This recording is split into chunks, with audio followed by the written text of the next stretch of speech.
Welcome to Secrets of the Art Business podcast.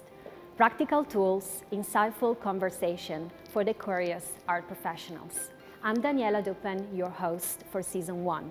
I'm the founder of the Blonder Dealer blog and also an art professional for the past 15 years.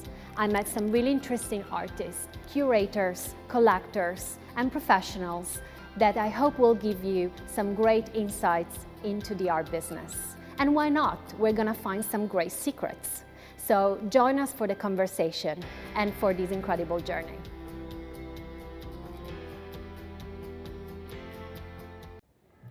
Welcome to episode 6 of Secrets of the Art Business podcast. I have today in remote on Zoom, Katrina Aleksa Ryemill. Katrina, welcome to the podcast. Well, Daniela, thank you so much. An absolute honor to be here with you virtually. So, exactly. Thank you so much for joining us from West London. And Katrina, I brought you today to the podcast to talk about the power of networking. I wanted to reflect with you really what it is today that we need to look for and do to network more effectively. We met at the AWITA, which is a networking for women in the art world. And you are one of the co-founder of the AWITA network. You're also an art professional. You worked in galleries and you really worked with artists as well, also on the sort of communication and marketing side. And you're an expert really in networking. And I guess the past year has been, a challenging one for everyone, and especially, for the networking side and part of the AWITA team, you faced, great challenges on how to move really everything online. So I would like you to explain a bit more about AWITA, of course, and your work there, and also how this year has changed the way we network online. Yeah. Oh, Daniela, thank you so much for such a wonderful intro. That was beautiful. Thank you so much. You're welcome. Yes, we found Association of Women in the Arts in 2016 together with Kate Gordon and Sigrid Kirk. So it's a network for women who work in art. So we really want to create a supportive community cross-platform. So whether it's a curator, a gallerist, or art collector, an art dealer, we really want everyone to connect. So we have mentoring, networking, and professional development, which has been absolutely wonderful. So we've been growing for, well, soon 5 years. And this year, as you said, it's been a unique challenge. Today is the day since we've launched our online program. So it's been exactly 1 year. We've done 70 online events with 2 hybrid events. And to be fair, we always wanted to move online. We always wanted to expand internationally. And it has been a challenging year, whereas for us, actually, it was a great opportunity. I know it's been tough, and my heart goes out for everyone who's been a difficult year. Whereas for us, we quickly changed and pivoted and launched the online program. I remember right now where I sat last year when my co-founder Sigrid Kirk called me and other co-founder Kate and said, hey, why don't we do things online? And I remember thinking, yeah, why not? Let's do a couple of weeks. And here we are 52 weeks later and 70 events later. I know, strong. From my point of view, I only know AWITA from online. I became a mom last year, and the best decision I ever made was actually to join AWITA and to start participating in your online program. And working in a gallery environment and then being on maternity leave, being actually in your own little bubble. And actually for me, AWITA really signifies coming out of my bubble and connecting with other professional women. But what I like about the AWITA approach is that it comes almost like naturally. Normally when you network, you have this image of going to an event and be surrounded by strangers, and really the awkward situation of like approaching someone else or like, going there on your own and really never know how to really approach someone or what to say, break the ice and all of this.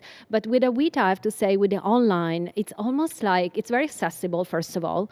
Also, you make it quite easy for people to connect because you create a lot of events and a lot of opportunities, but also it's very natural, you know. I never feel like I'm forced to reach out to someone. It's almost like, okay, so I'll put you in touch with this and you contribute to that. And it comes really, I would say, really naturally. So well done on this. Oh, thank you so much. Thank you. That's just the best feedback. Thank you. That's been wonderful.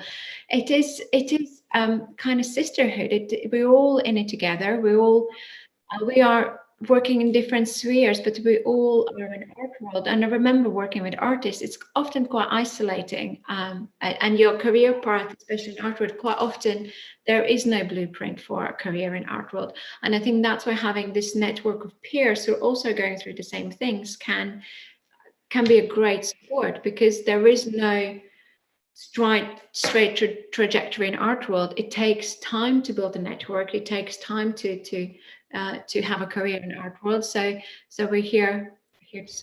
Yeah, and the fact that I think also one of the reasons I started this podcast is to make people understand that, you know, the art world is not that close, it's not that close circle. And I think your networking opportunity for women is you know, part of that. So you can build a network even though you didn't have it before. You can start from scratch and really create and carve your little niche in the art world the way you want it, really. And yes, you can still network when everything is closed, when you are, you know, during a pandemic, when you can't really meet people physically. Of course, you know, there's new ways really to do that. And I guess, you know, in the last year, you really found that one of the really event that I really enjoyed was the virtual, you know, walk and talk, where you're literally virtually taken to a space, or like could be an exhibition, or I remember the sculpture park, and you are taken into that experience. But then after that, you're breaking into different rooms where you can actually meet like a mentor or a figure, and actually you can interact with other members. Yeah. Yeah, that's brilliant. And we keep the groups quite small. This virtual walk and talk came from an absolutely loved physical walk and talks we launched a couple of years ago, which is a mentoring walk and talk. Because what we also find with mentoring, often you don't want to put two people together and say, hey, now you mentor and you're a mentee. Whereas when you're walking and talking, it becomes a bit more natural. It's like driving with a teenager with a car. When you both are side by side, the conversation can become more natural. So this walking and a notion of walking and talking become a kind of really fundamental part of our AWITA program of meeting the mentors and meeting different people in a really relaxed atmosphere, not trying to sit two people together and hoping the spark will happen. But it really is having that small groups, I think, works well. But thank you. Yeah, Glad you yeah, enjoyed and it. if you said, you know, bringing that sort of natural elements to network, which sometimes, you know, can be forced. And network is so important because you know, I was reading that 85% of jobs actually are created through opportunities that you get through networking. So then at that point, it's so important also for our careers and our future to network. And that brings me to the next question I have for you, which is, what do you think are the most effective ways for art professionals, and maybe even for artists, if you want to like contribute to that, to network online and also offline? Yeah.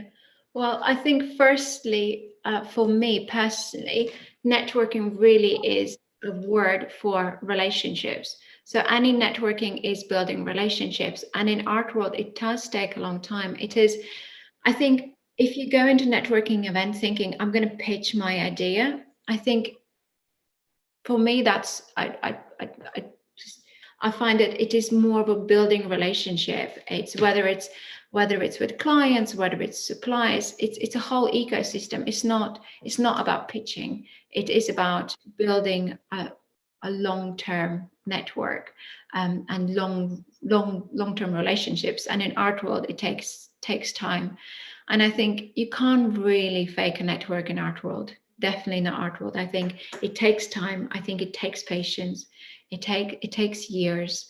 And to be fair, when I was thinking about networking and having the podcast with you, I remembered. I know we have a quite often told story how we set up AWITA, which was um, myself and Kate Gordon meeting for breakfast, which was double booked, and we decided to set up the AWITA.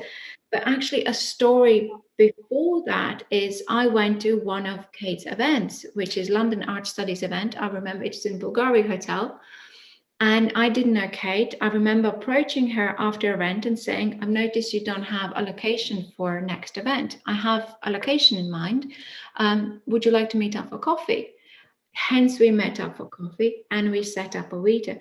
So really, no one was pitching anything to anyone. It really is naturally building that network. And I think Art World really, for me, is about these long-term relationships and not about going in each situation and trying to sell something or looking for next client. I think when you network, the way you come across, it's so important. So if you're an art professional, or also most importantly, if you're an artist, you have to give before you get.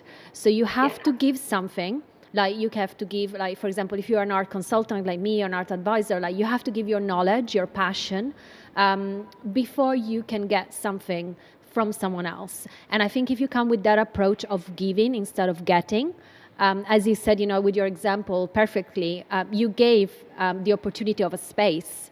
And then from that, you got the opportunity to then be part of the network and to build something from scratch, which again, it came quite naturally because, you were networking within women in the arts, and then you probably found out there was nothing created really for women to network professionally, and also to advance, the career and support each other, which is so important. And yeah, I think you have to come with that perspective and not be afraid to really reach out to people. But also, it's so important the way you reach out, because then you're halfway there. But if you do it with the wrong approach, and if you're like too direct, maybe you're too like salesy, or you come across in the wrong way, then you're missing the opportunity pretty much. And so you're like taking 10,000 steps back before you go forward. So I think the way we present and we come across, it's so important. Totally agree. Totally agree about giving, and also about when you network as listening to other people. I think we often kind of go into situations and really want to pitch ourselves, whereas I think quite often we need to take a step back, listen, and build a relationship before pitching. Yeah. There's a place for pitching, but networking, I don't think, is one of them. Yes, and one of the things I was reading as well is that about 40% of the people who actually network a lot, they say that they would love to do more, but they're lacking of the time. So if you're like a time poor person who wants to network and you're good at it, what do you think are the best way, if you have, I don't know, a few hours a week, is it better to go to in-person events when, that will be possible? Is it better to do it online through social media? What do you think is the most effective way? I personally think we already, quite a lot of us have a great network. Also, reaching out to people that you already know, it really depends. You don't necessarily need to meet a ton of new people every week. It's great to meet people, it's great to build network, but also reaching out already to existing network, I think is a good idea. Personally, I'm not from London. I'm from Latvia. So I remember building my network and attending every event under the sun that was available for me, whether it was a patrons event, whether it was gallery openings.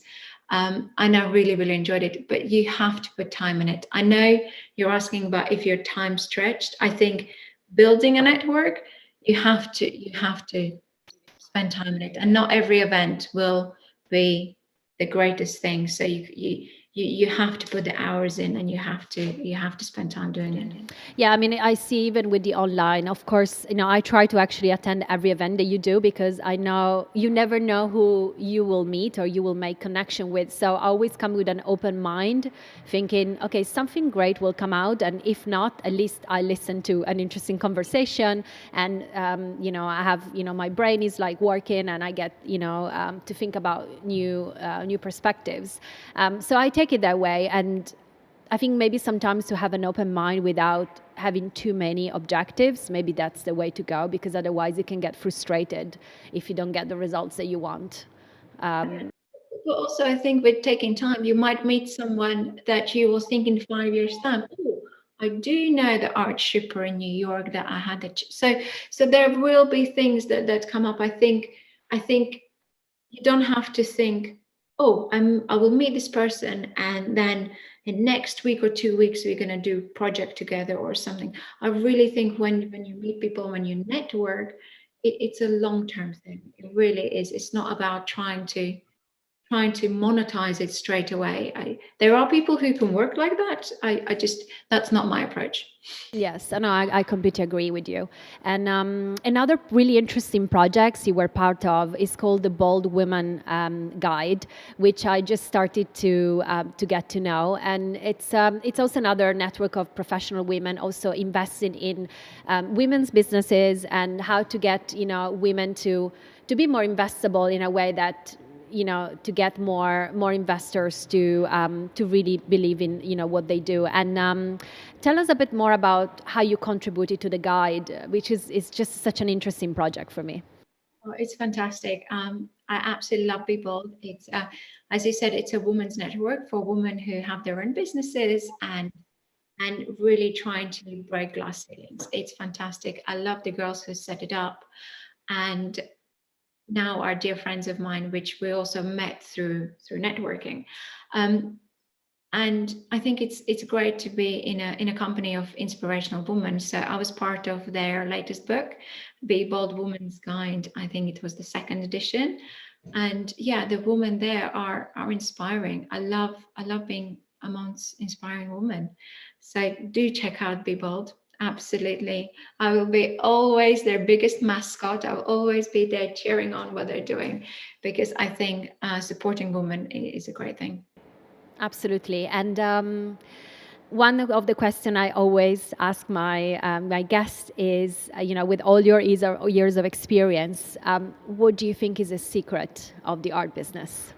Yeah, well, I love the question, and you know what? I've been thinking about it, and for me, there is no really secret. My only secret is kind of being true to yourself. I think it comes across if you're not, and really just stay passionate. If art is your passion, then stay true to it. It will come across. It might take time, but yeah, that's my only secret. Stay true to what you want and what you're passionate about. No, that's a great tip. That's a great ending to this episode 6 of the podcast. So thank you so much, Katrina. I know you're very busy and you're a mom as well. And amongst all the things that you do, I believe we are all Wonder Women for trying to combine everything in our lives. And thanks for all the tips and the knowledge that you shared. And for our listeners, please watch the YouTube videos of the episode and rate us there. And also we are on Spotify, the Art YMX Radio app online, and Amazon Music and Podbean. So thanks for listening and following the podcast, and see you at the next episode.